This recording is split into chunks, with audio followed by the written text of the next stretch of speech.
Hello, everybody. Welcome to my women's basketball rantings. This is where I give my thoughts about the happenings in the women's game. If you like this type of content, please like, subscribe, and comment in the comment section below. If you're still listening, welcome. If you're not, welcome. Let's get started. Today, I'm going to be recapping the Final Four. I know I should have done it immediately after the Final Four, but a lot of things happened and I couldn't get to it. And well, I'm doing it now. Hopefully, all the nerves, all the excitement have subsided, and we can all just go over the Final Four and look at it objectively and just give my thoughts on how I thought the game went, and just also give my thoughts about the whole NCAA season in general. And if we have some time, I will just give a wrap up about the WNBA draft and the upcoming WNBA season. Let's get started. All right, the Final Four was fantastic. I really enjoyed every moment of it. I think it was well done. The advertisements were good. I like the player introduction. I think that's one of my favorite parts of the Final Four. The player introduction was just so good. Everything was just really good. The games were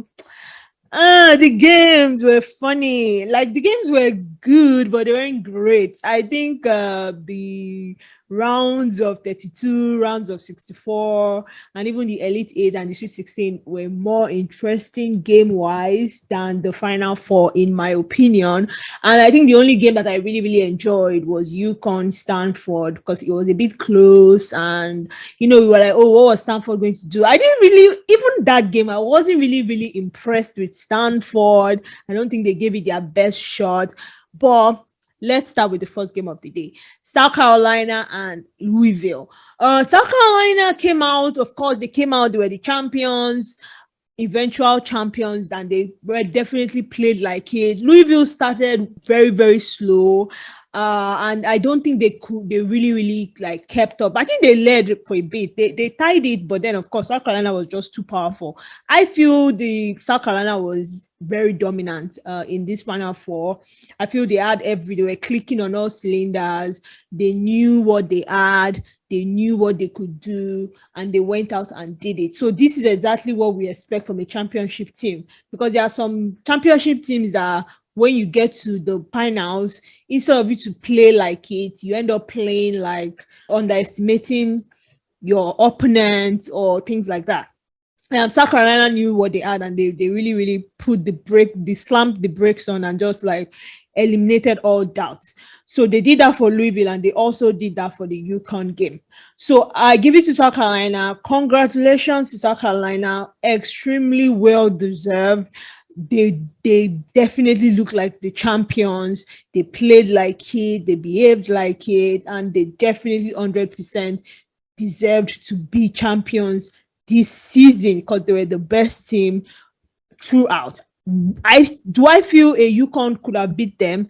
Yes, but UConn was not the best team going into this championship. Maybe if they had gotten a little bit more cohesion, maybe Doka US didn't go down. So many things like made UConn not UConn. You get the UConn that we are used to. And South Carolina was just the best team, honestly. Hands down, they were the best team. Did I feel if UConn really came out stronger, I feel they probably would have made it a game. I still feel South Carolina would have won, but I feel they would have made it a game. South Carolina's defense did not allow them to get going on all levels. Paige tried. Chrissy Williams was shut down completely. I don't know why she always disappears in this thing, but I guess it's the defense. Evan Westbrook and Paige Becker were the only ones balling that I saw. At least they tried. Caroline Duchamp did not play like throughout the tournament, and they dumped her in the championship game. I was like, what was Gino thinking? She tried, but you could tell that she wasn't experienced. South Carolina was just too much for her. Azzi Ford was a no-show.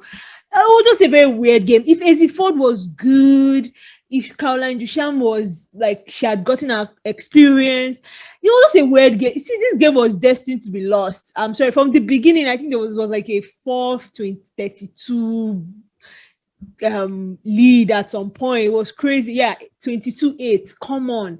22-8. That's just crazy. The Huskies fought back in the second quarter.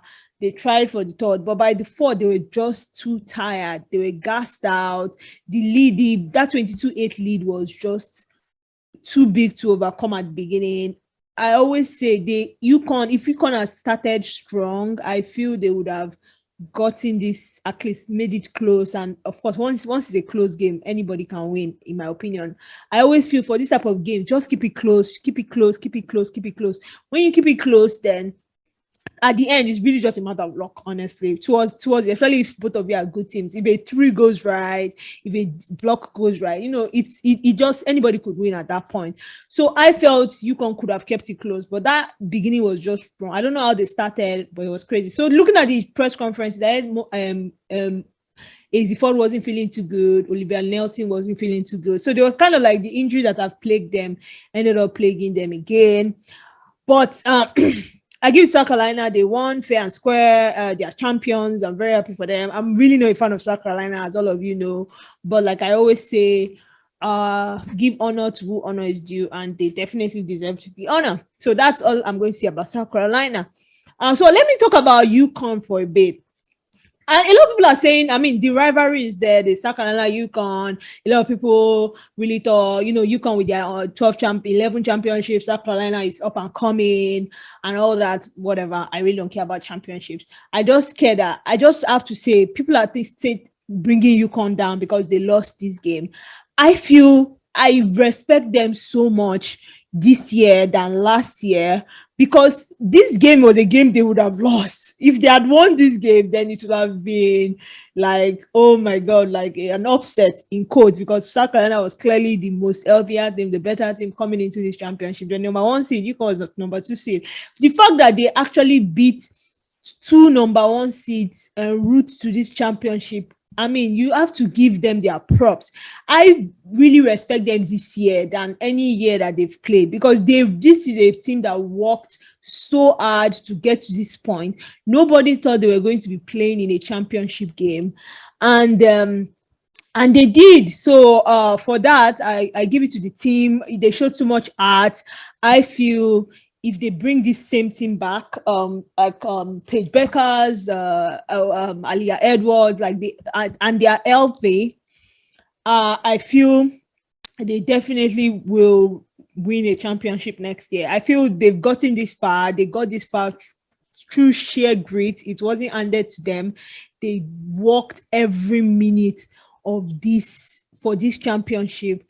It wasn't a team of super teams. There was a dominant player. Okay, Paige Beckers was dominant, but she's coming back from injury, so she wasn't the best. So, and they got to this level. You got to give it to them. I'm so proud of them. So proud of them. I mean, to me, I know they didn't win the championship, but to me, I feel they won the championship, in my opinion, because for them to get to this level, nobody thought they were going to get there.